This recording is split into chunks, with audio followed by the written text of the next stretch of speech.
Et ce qu'on a réalisé par nos constructions en début de période, on a réalisé que quand je prends le temps d'aller voir certaines distances, je prends un point au hasard sur mon ellipse. Ça signifie que dans mon ellipse, il y a assurément 2 points qu'on appelle les 2 foyers. Et peu importe le point, quand je prends ce point-là et je calcule la distance jusqu'à ce foyer-là, et je repars d'ici, je m'en vais là, ça va donner la même chose que si j'avais pris de ce point-là à là, plus de ce point-là à là. Ça donne la même affaire. Bon, on va leur donner des noms. OK? Imaginons que ça, j'appelle ça la droite 1, la droite 2, la droite 3 et la distance 4. La droite ou la distance. OK? Bien, le constat qu'on peut faire, c'est que si je prends D1 plus D2, ça va me donner une constante. Si je prends D3 plus D4, ça va donner la même constante.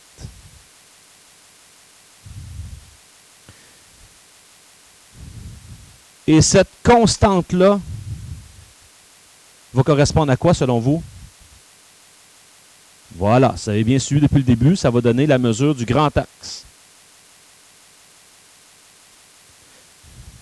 Puis vous allez voir tout à l'heure que le grand axe, là, c'est une information essentielle pour l'équation. Bon, dans mon ellipse, on vient d'en parler, j'ai des objets. On va les repasser rapidement.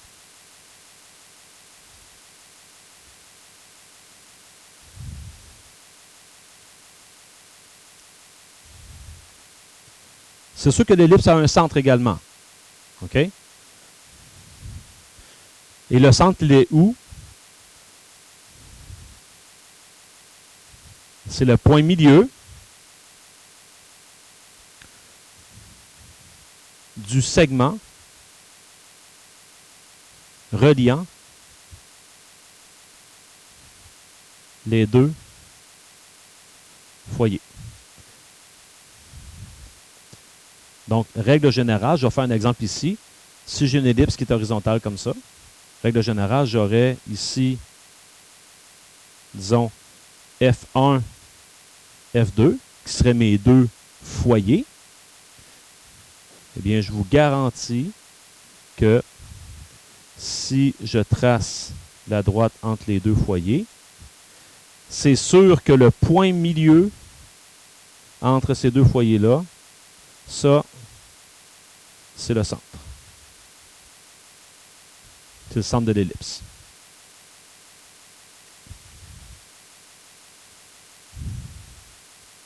J'aurai le même principe pour l'autre. OK? L'axe transversal. On pourrait mettre entre parenthèses, c'est l'axe de symétrie. D'après vous autres, l'axe de symétrie, ça va être quoi? Pardon? Ben là, ça dépend, X ou Y, mais il va passer par où? Par les foyers.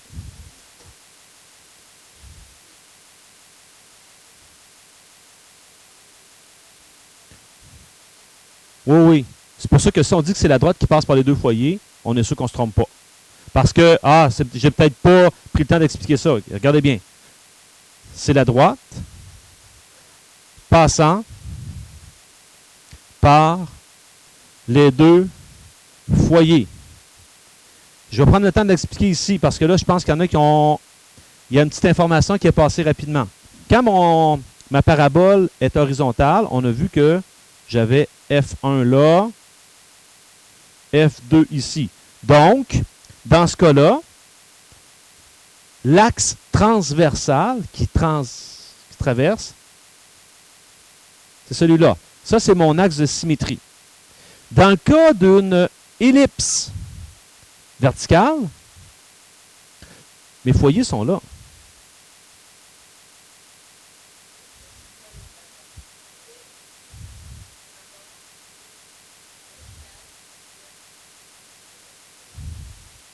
Ben, ça ne s'appellerait pas l'axe transversal. On va appeler ça le conjugué.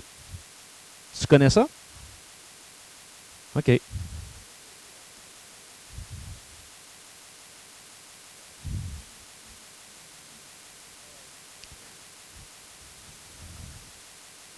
Ça, tu le dis pas, ça, ce bout-là. OK? Donc, voici l'axe transversal. C'est un axe de symétrie comme ça. Mais en fait, on pourrait dire que c'est l'axe de symétrie sur le sens de la longueur. On peut le voir comme ça. L'axe conjugué.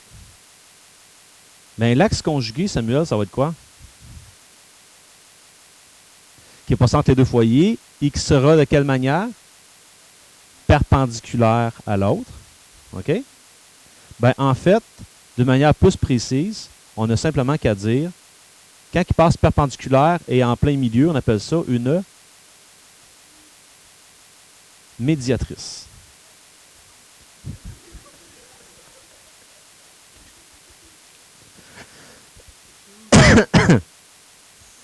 à la page 26. C'est la médiatrice. C'est la sœur à midi. Du. Hey, on est fort aujourd'hui. Du grand axe. On pourrait dire que c'est la médiatrice du grand axe. Comme ça, on est sûr qu'on est correct. Si vous voulez, j'ajoute en d'autres mots. C'est comme si on disait que c'est un axe de symétrie, mais qui est perpendiculaire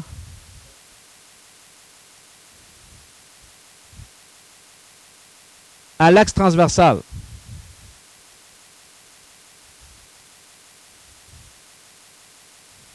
C'est sûr qu'il ne passe pas le milieu, Nicolas, parce que c'est un axe de symétrie.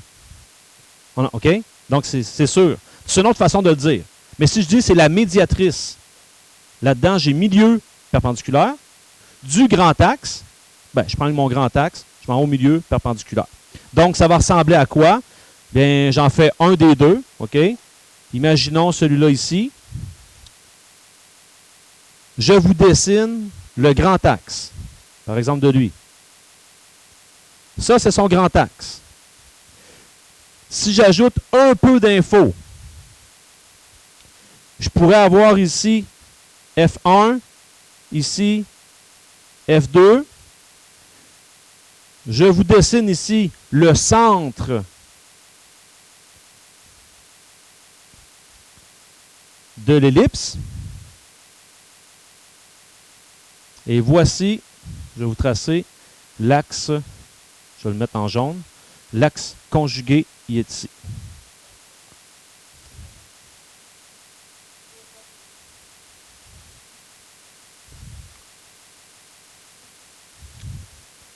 Voilà. Merci, Samuel.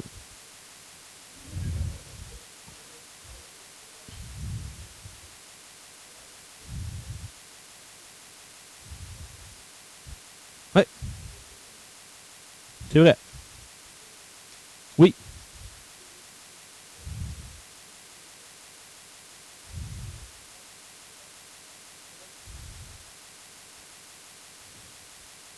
Reprends ça.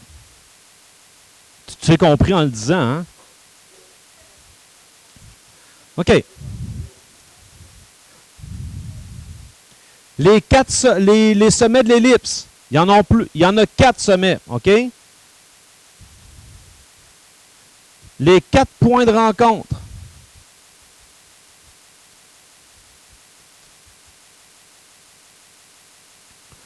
De l'ellipse avec les deux axes. Donc, imaginez-vous qu'on est dans le plan cartésien. Je vous en montre un.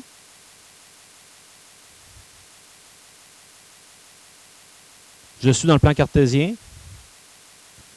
Voici l'axe des Y.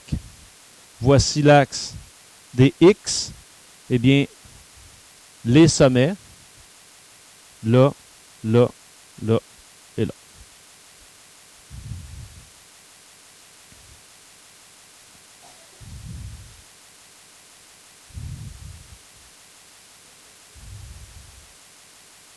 Oui, c'est ce qui est intéressant pour nous. Le grand axe, la grande diagonale que Jean-Étienne parlait tout à l'heure. Donc, le grand axe, c'est finalement le segment. Donc, c'est le segment reliant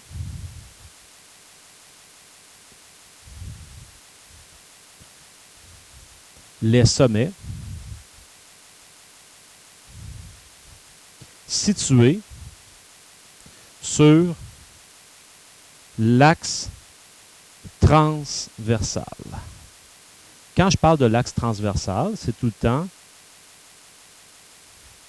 celui-là qui passe par les deux foyers.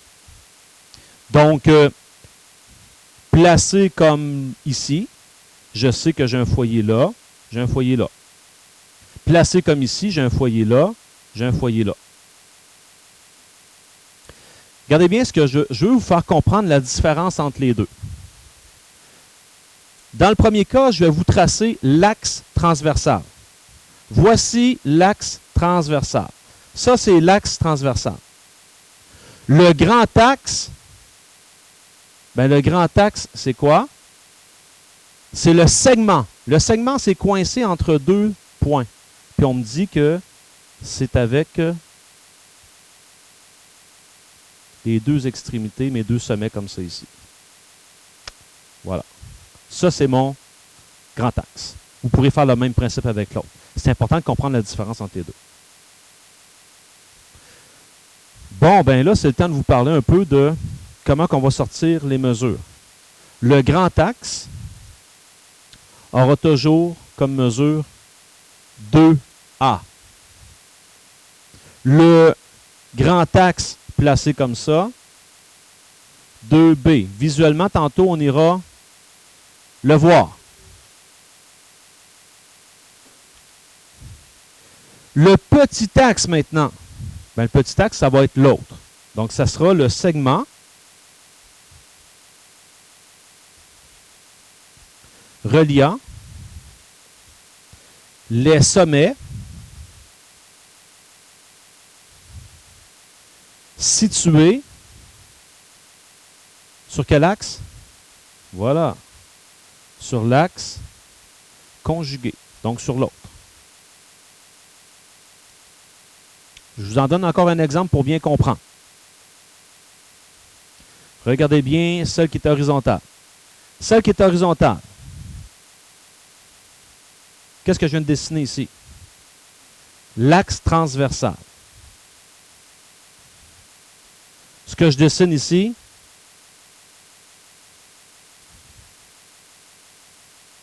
l'axe conjugué.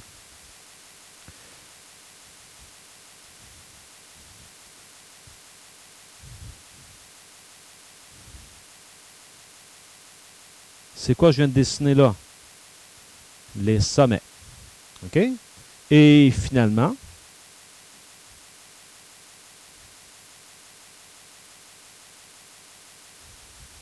si je pars d'ici et je descends jusque là, imaginons qu'on est vraiment par-dessus, là. Ça là, c'est le petit axe. Frédérica.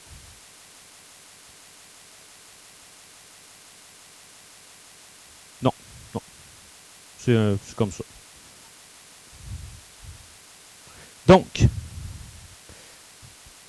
ça veut dire que dans le cas d'une ellipse à l'horizontale, si mon grand axe était 2A, mon petit axe ici, c'est 2B.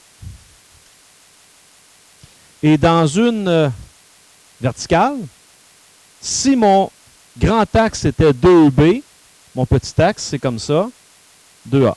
Donc, on comprend que A, c'est la largeur, B, c'est la hauteur. Ça fonctionne comme ça.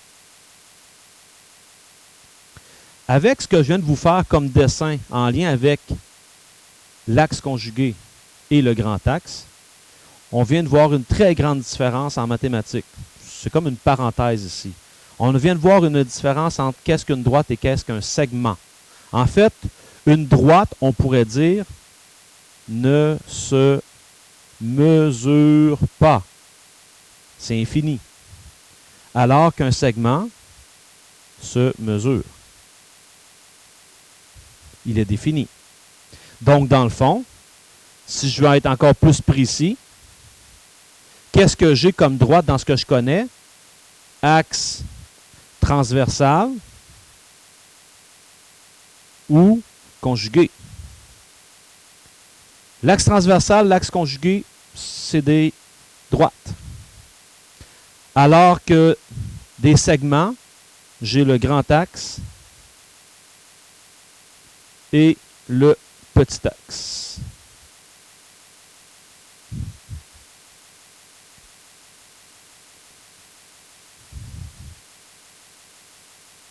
OK.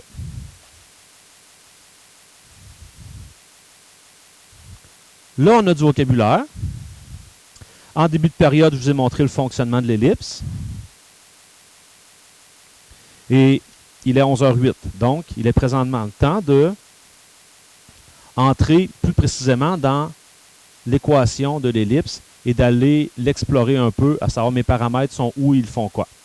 Je vous rappelle, x2 sur a2 plus y2 sur b2 égale 1.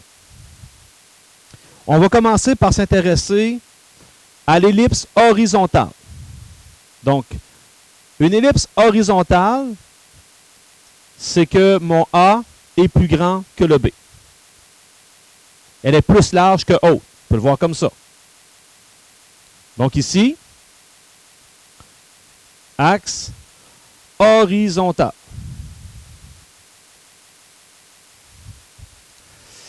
Dans un cas comme celui-là, je vous rappelle que la mesure du petit axe de B, la mesure du grand axe de A, et nouveauté, la distance entre les deux foyers, on va nommer ça 2C. Ça signifie que si je pars du centre et que je m'en vais à un foyer, ça vaut 1C. Parfait. Donc, regardez bien ici. Si je m'intéresse à ces informations-là, c'est-à-dire lui, lui et lui. J'ai pris ce triangle-là, je l'ai emmené ici. Je vais aller lui inscrire quelques informations. En fait, il y en a une que vous venez de déduire. Du centre jusqu'au foyer, ça vaut C. Du centre jusqu'au sommet, en fait, je me rends compte que ça, là, c'est la demi-hauteur. C'est B. Pas du tout.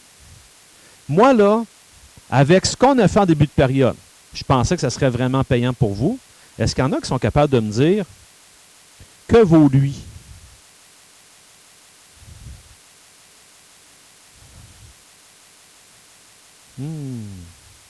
Placez-vous à la situation ultime, c'est-à-dire le moment que, imaginez-vous quand j'avais la corde, OK, et que je l'étirais, et imaginez-vous lorsque je me suis rendu ici. Qu'est-ce qui se passait? Dans le fond, ma corde était étirée et la somme des distances aux deux foyers était égale à peu importe ce que je suis. Était où la distance entre les deux foyers? C'était de là à là, plus de là à là. Ça me donnait quoi cette distance-là? Ça me donnait le grand axe. Le grand axe, il vaut quoi? 2A. OK, donc ça vaut combien? 2A. A. Ça vaut A. Et je vais vous faire voir pourquoi. C'est ça ici, là, c'est assez subtil. Je vous l'explique rapidement. Regardez bien. Ce que je viens de vous faire comprendre, en fait, ce que je tente de vous faire comprendre, c'est lorsque je fais de là à là, plus de là à là, dans le fond, ce que je vous ai expliqué, c'est que ce bout-là, on le prend deux fois. Je pourrais décider de l'emmener ici, et ça me donne le grand axe. OK? Ça, c'est visuel. Maintenant, ce que je vous dis, c'est que ça, plus ça, C'est la même affaire quand je prends de là, à là, ou de là à là. Quand je suis en plein milieu comme ça. Ces deux-là ensemble, ça devrait donner quoi? Ça devrait donner le grand axe. Donc, ça devrait donner 2A. Mais qu'est-ce que vous remarquez de ces deux-là? Qu'est-ce qu'on peut dire de ces deux mesures-là? L et L. Qu'est-ce qu'on peut dire de ces deux-là? Elles sont égales. Elles sont isométriques. C'est la même longueur. C'est tout à fait la même longueur. Je pars du centre et je m'en vais aux deux foyers. C'est symétrique. C'est pour ça que ça vaut A. OK? Ah, ben là, qu'est-ce que je déduis? Là, c'est le temps. Là, depuis le début, ça vous tente de me le dire, là? Je peux déduire une relation métrique ici. Oui.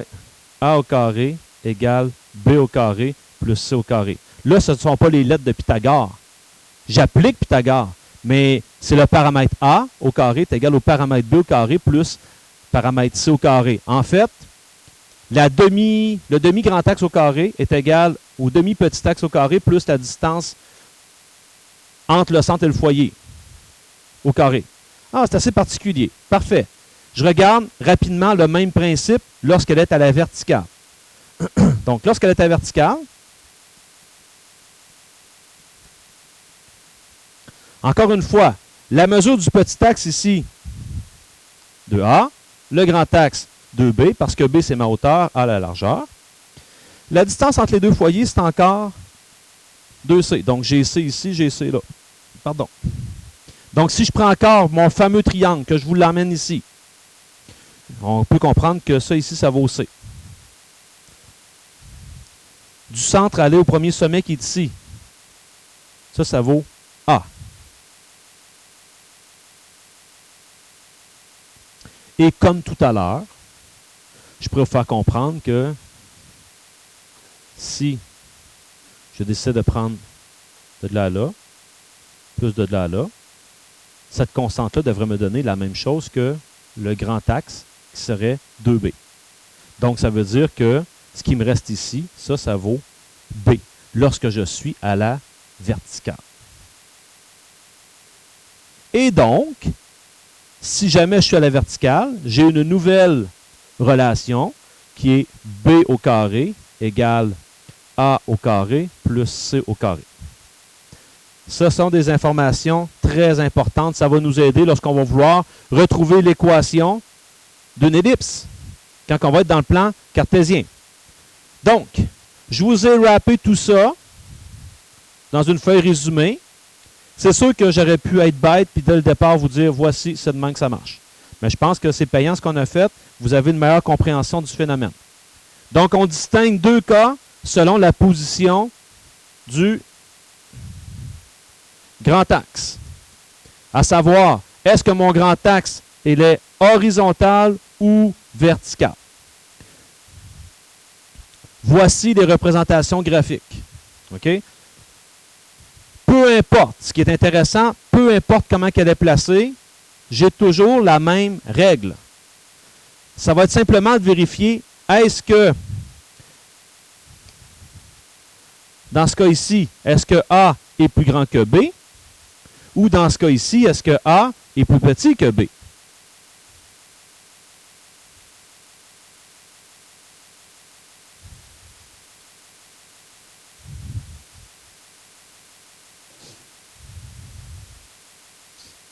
Il se passe quoi si A est égal à B? C'est un cercle. X2 sur A2 plus Y2 sur A2 égale 1. Multiplié par A2 partout, il reste quoi? X2 plus Y2 égale A2. C'est l'équation du cercle.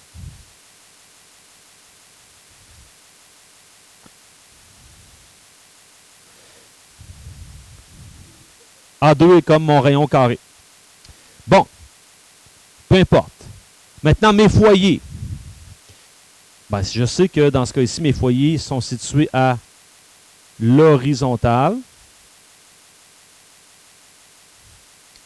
Je sais que ma distance focale correspond à 2C. Distance focale, un nouveau vocabulaire, c'est la distance entre les deux foyers. Ah, ça va, OK. Ben, en physique, vous connaissez ça? OK. Et l'autre, situé à la verticale, la distance focale, c'est encore 2C. Je sais que si je prends celle qui est horizontale, la distance entre les sommets sur le grand axe, entre les sommets, ça va me donner 2A. Et ça, c'est mon grand axe. Et ma distance entre mes sommets sur le petit axe, c'est 2B. De la même manière, si jamais mon ellipse est à la verticale, ici, ça sera 2B et ici, ça sera 2A. Et on a vu... Ouais. Ouais, je sais, je me répète un peu. Mon petit côté féminin. Et le triangle... Merci. Le triangle rectangle associé à ça, c'est pas vrai les filles, je suis pas comme ça.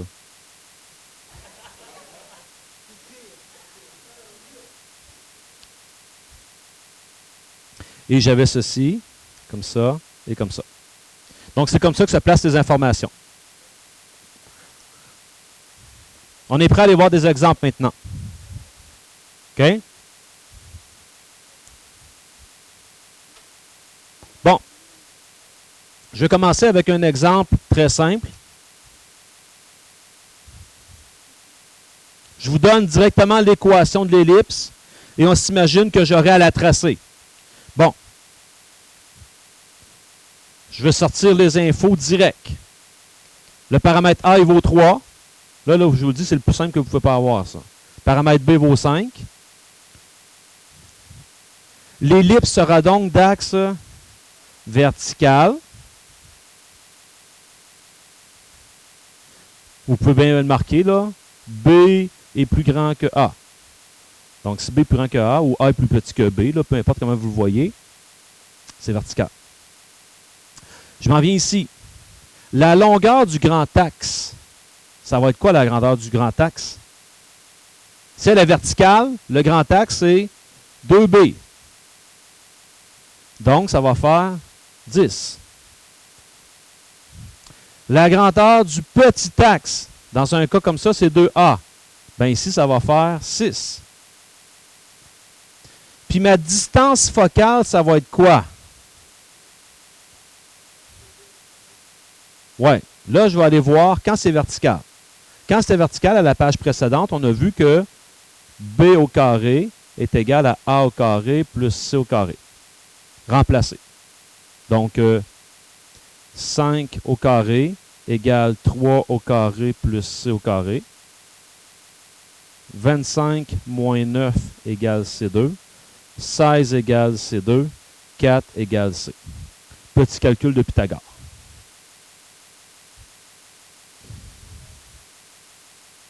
Ouais, oui, ici ou ça, on aurait pu y aller comme ça. Donc, ma distance focale, ça sera quoi? Ça sera 2C qui va me faire 8. Et avec ces infos-là, je suis capable d'aller tout placer. Regardez bien ça. Je vais aller placer A. A, ça veut dire que je vais me rendre jusqu'à 3, jusqu'à moins 3. B, je vais me rendre jusqu'à 5 et jusqu'à moins 5. Donc, pour l'instant, je suis convaincu que mon ellipse fait quelque chose comme ça. Voici mon ellipse. Et mes deux foyers seront situés respectivement à moins 4 et à 4. Good.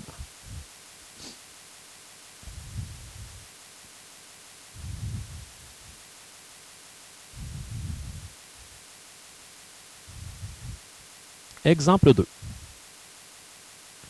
À partir de maintenant, ça sera retrouver l'équation des ellipses qu'on va nous donner. Vous avez ces infos-là. Est-ce qu'il y a quelque chose que vous êtes capable de déduire? Le A. Le grand axe.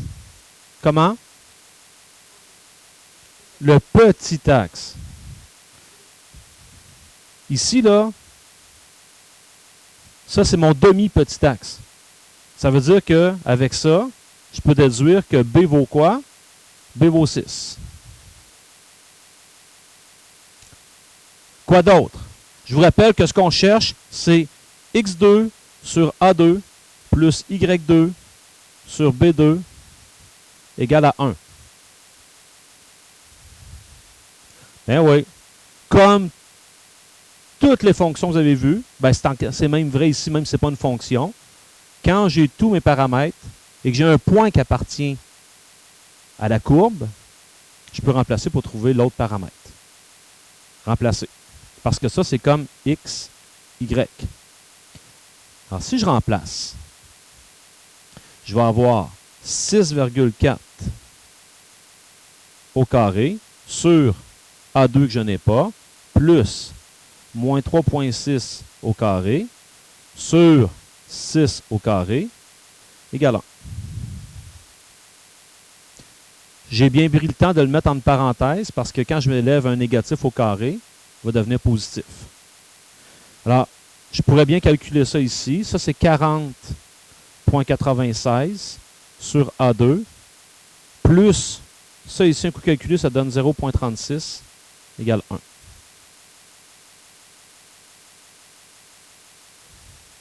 Donc, vous allez avoir 40,96 sur A2 est égal à 0,64.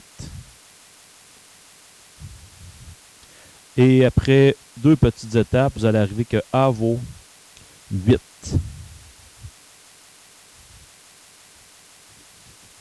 OK? Vous pouvez l'imaginer comme ça. Là. Faites un produit croisé. Vous allez avoir la valeur de A2. Puis après ça, faites la racine carrée. Bon, mais ça veut dire que je cherchais l'équation. Ça veut dire que l'équation de ça, c'est x2 sur 64 plus y2 sur 36 égale à 1. Il y en a qui me font remarquer des fois, c'est correct aussi, ça vaut-tu la peine que je me rende jusqu'à la valeur du paramètre A? Parce que dans le calcul qui est ici, j'arrivais directement à la valeur de A2 égale 64. Tout à fait, tu peux arrêter là, parce que tu sais que dans ta formule, c'est A2 que tu as besoin. Tout le monde a compris? OK. Exemple 3.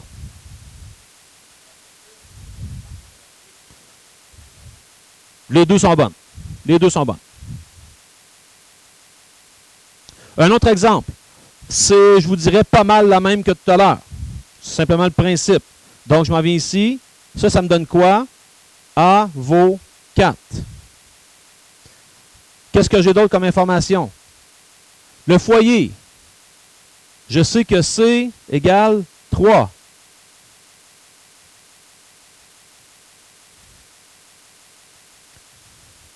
Je peux trouver B avec ce fameux triangle-là. Mon B il est ici. Donc ça, c'est 4. Ça, c'est 3. B vaut quoi? B vaut 5. OK. B égale 5. Triplet pythagoricien. Ou voir page précédente. Ça va revenir au même. OK? Puis, le tour est joué. C'est fini. C'est que ça va faire x2 sur A2, ça fait 16. Plus y2 sur b au carré, ça fait 25. C'est égal à 1. Malheureusement, on l'a vu l'autre fois, sur votre calculatrice à affichage graphique, ça ne se rend pas super bien. Mais quand je vais sur GeoGebra, par exemple, ben oui, comme on avait mentionné l'autre fois, quand tu vas isoler ton Y, tu vas avoir plus ou moins la racine carrée. Donc, tu vas tracer Y1, c'est la racine carrée de. Y2, c'est moins la racine carrée de. Ça va donner un aperçu. Non. Non, malheureusement. OK, exemple suivant. Je vous dis exemple un peu plus complexe de la recherche de l'équation de l'ellipse. Pourquoi je dis ça?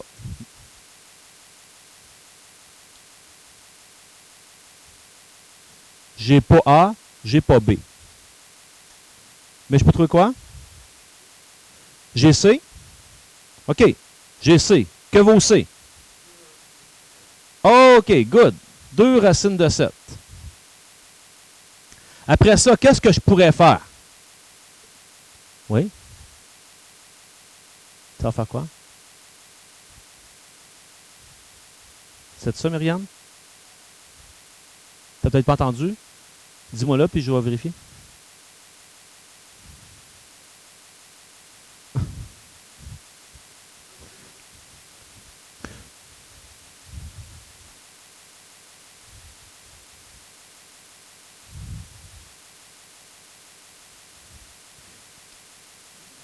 Je préfère faire ceci. Ça, avec ça. Ces deux distances-là, par la définition de l'ellipse, ça, c'est la somme des deux distances, doit être constante. Peu importe ce que je suis. Et ça va me donner la mesure de quoi, ça, ces deux ensembles? Du grand axe. Donc, ça va me donner la mesure de 2A, ces deux-là ensemble. Alors, on va les numéroter. 1, 2. Et je vais venir ici, je vais calculer la distance 1. Et c'est pour ça qu'en début de chapitre, je vous ai fait un rappel sur la distance. Tout simplement. Donc, la distance 1, ça sera la racine carrée de x2 moins x1 au carré, c'est-à-dire 6,4 moins 2 racines de 7 au carré, plus moins 3,6 moins 0 au carré. Bon, j'ai fait les calculs pour vous, OK? Fiez-vous sur moi. 3,77. De la même manière, exactement la même manière, j'ai calculé D2. Je suis arrivé à 12,23. Là, ce que Karianne a mentionné tout à l'heure, elle dit, si tu prends D1 plus D2, ça donne une valeur constante qui devrait correspondre à 2A, qui est ton grand axe. Donc, 3,77 plus 12,23 me donne 2A. Ça fait 16 égale 2A. Donc, A est égal à 8. Je me suis servi de la définition de l'ellipse. L'équation, il me manque le paramètre B. Bon. Je connais A, je connais C, et je sais que lorsque j'ai une ellipse sur la forme horizontale, A2 égale B2 plus C2. On l'a vu tout à l'heure. Alors, je remplace, tout simplement. Donc, A2, ça veut dire 8 au carré égale B2 plus C, c'est 2 racines de 7 au carré. Donc, 64 égale B2 plus 2 fois racine de 7 au carré. Combien? 28. Merci, Léonard.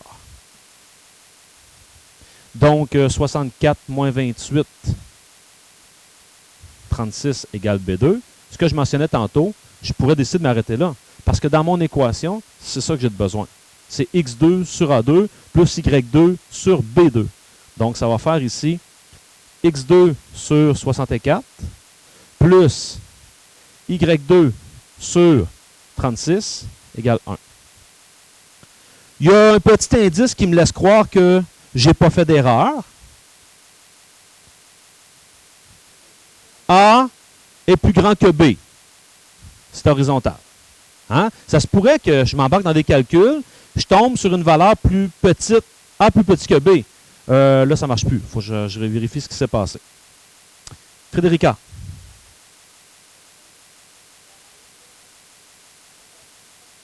A, je ne me suis jamais arrêté. C'était peut-être un hasard. OK. Au dernier cours, ça sonne à E35? Ouais, mais sur celle-là. T'as-tu fait plus racine, moins racine? OK. Au dernier cours, rapidement, j'ai vu avec vous qu'on pouvait faire la région intérieure, région extérieure. C'est une bonne nouvelle, c'est la même affaire ici. Très facile. Lorsque c'est plus petit, je suis à l'intérieur. Maintenant, est-ce que j'ai strictement plus petit ou égal? Ligne est pleine. Versus, quand mon équation, c'est plus grand ou égal. C'est tout ce qui est à l'extérieur de l'ellipse. Et à savoir, est-ce que la ligne est comprise ou pas? Eh bien, on fait attention à ceci. C'est-à-dire,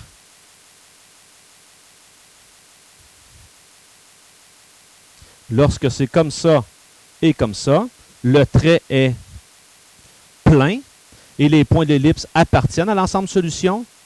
Alors que, quand c'est comme ça et comme ça, le trait est pointillé et les points de l'ellipse n'appartiennent pas.